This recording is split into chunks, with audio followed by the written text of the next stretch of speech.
This video is going to show you the basics of how to install the underfloor LEDs into your Skoda Fabia. So first off, you're going to need to remove the radio, and to do this you're going to need a T20 screwdriver like this, and you're going to pry off the outer bezel of your radio and remove the 4 locating screws that you can see here.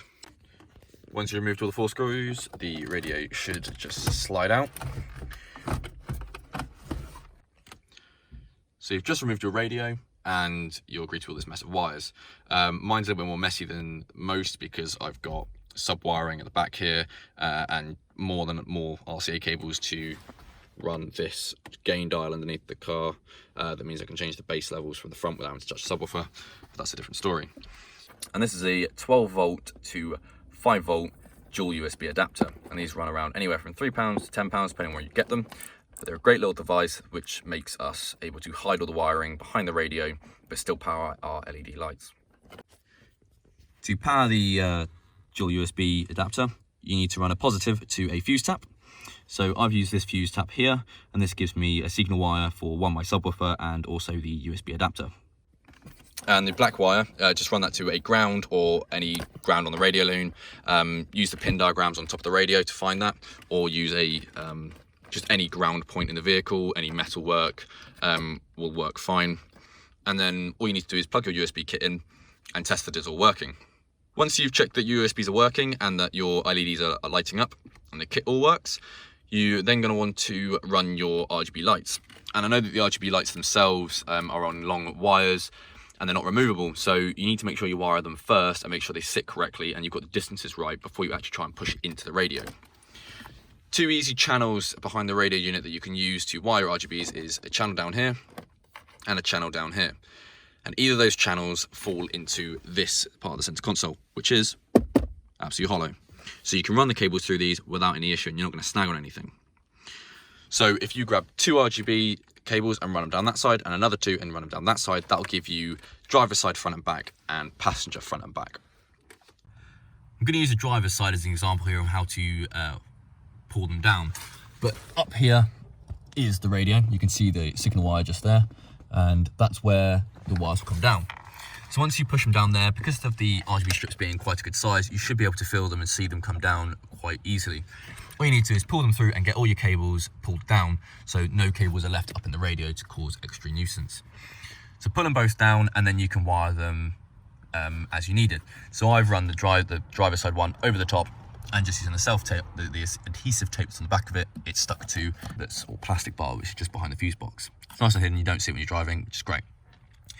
The driver's side passenger at the back, what I did was I ran the cable over this, and then it allows you to pull the cable all the way through here, and you can hide it. And you can see that I've popped it down underneath the seat rail. Once you've wired it underneath the seat, you can then run them up here, and I've cable tied mine to the back of the seat rail. Make sure you give yourself enough overhang so that when the seat gets moved back, it doesn't snag. Once you've run your RGB cables to where you need them to be, you'll have a block here with a plug on the back and the IR cable. It's really easy, just tuck it down here, hide it away, and pop the infrared cable. As you can see, I don't know if you can see it right here. That's my infrared cable just here. You can see the edge of the dash. Before you do anything, you want to test it. So you've installed all your things and you can turn your ignition on, get all that, and you'll see all the lights are powering up. So I've got them underneath all the seats like that. You can't really see them in the daylight, but they're all powered in and they run off there.